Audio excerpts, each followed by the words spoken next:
I always feel a bit dull and sluggish at this time of year. Luckily for me, it coincides with the peaches, plums and nectarine season in South Africa. These really give you a healthy glow. So I've thought of a dish using plums, ginger and pork. Now I start off with some halved baby potatoes. I like to keep the skin on because it really adds fibre to the dish. Just halve them, chuck them in. I'm afraid I have a weakness for pork at this time of year. Just season it really, really well. Then you get your nice crackling on top, making loads of mess. Bit of pepper. And do it over the potatoes so that excess seasoning goes into the tray. Pop it on top, and all the lovely juices from the pork will go right into the potatoes. And then add a few cloves of garlic. I keep the skin on as well because it really doesn't matter. Then pop it in the oven for about 60 minutes. So now this is my favourite part. This is a really zingy, strong plum compote. And the kind of zingy compote really cuts through the fattiness of the pork. I absolutely love it. Now when looking for kind of plums, there's three main colour kind of types. There's purple, red and yellow. All works very well with this, but I'm kind of partial to the kind of bright pinkness that the purple plums give to the dish.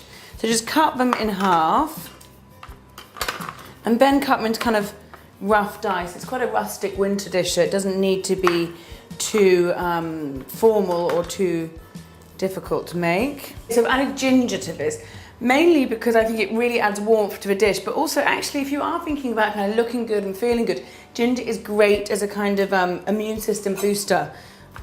So just chop it up. You can grate it also if you want, but I quite like the kind of almost textural aspect of it. And I've also added a bit of shallot for another savoury aspect and keeping with a kind of chutney feel to it. Got my plum, ginger and shallot. All I need now is some cider vinegar and lots of nice brown sugar. Now to make the compote. Pop your plums straight in a saucepan. This is such a beautiful colour. These plums just make the dish really. They really make it a vibrant dish. And it kind of is a dish that will cheer you up on a cold winter's day. Pop in the shallots. Give it a bit of stir to distribute it all evenly. And then we simply just add the vinegar and the sugar.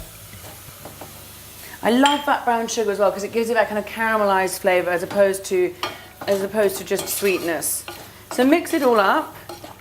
Cook it a little bit with the lid off, so you get rid of all the kind of extreme vinegary flavours, and then put the lid on and cook it for about 20 minutes. So just before your pork is ready, you can cook your cabbage.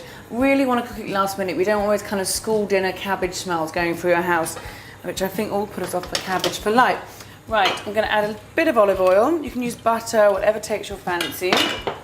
Nice Savoy cabbage is wonderful this time of year too. So some Savoy cabbage.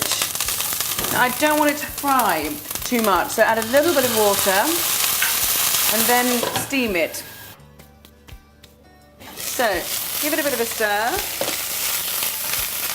Turn it down a little bit. Add a little bit of pepper and some salt.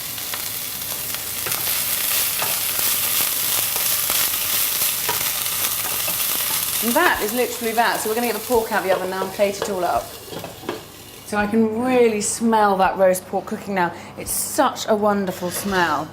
Look, that just looks fantastic. Pork crackling to me is really very important. The only thing is, with shop-bought joints, they don't always crisp up as much as you'd like. So my little tip for this is to simply take the skin off and put it back in the oven. That way you keep your nice, moist, succulent, non-overcooked pork and crisp up your skin.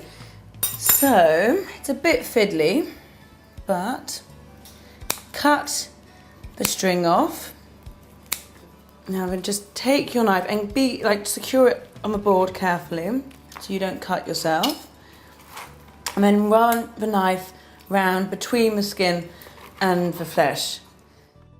So now the pork needs to rest for 20 minutes anyway, so that can go back in the oven and crisp right up. So let's just get these potatoes out as well. These look so, so good. pour all the lovely juices out there as well. Don't lose any flavour. Pour that back over the pork. It really is yummy. Then pop the crackling back in, and that goes back in the oven just while you're waiting for that to rest.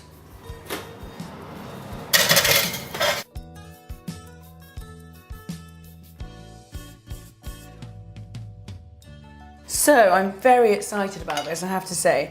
Get the pork. I like to serve it all on a big platter, but we're gonna do a nice little plated version here. Pop some of the lovely potatoes on the plate.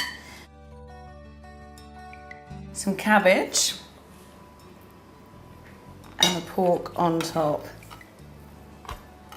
Then this is the colourful kind of antioxidant booster to finish the dish off. Just pile a bit of the compote on top and spoon around some of the juices. It really is a pretty dish. And there we have the roast pork with plum and ginger compote. Now don't forget, at this time of year though, South Africa also has some amazing peaches and nectarines, and they are all ethically and environmentally produced.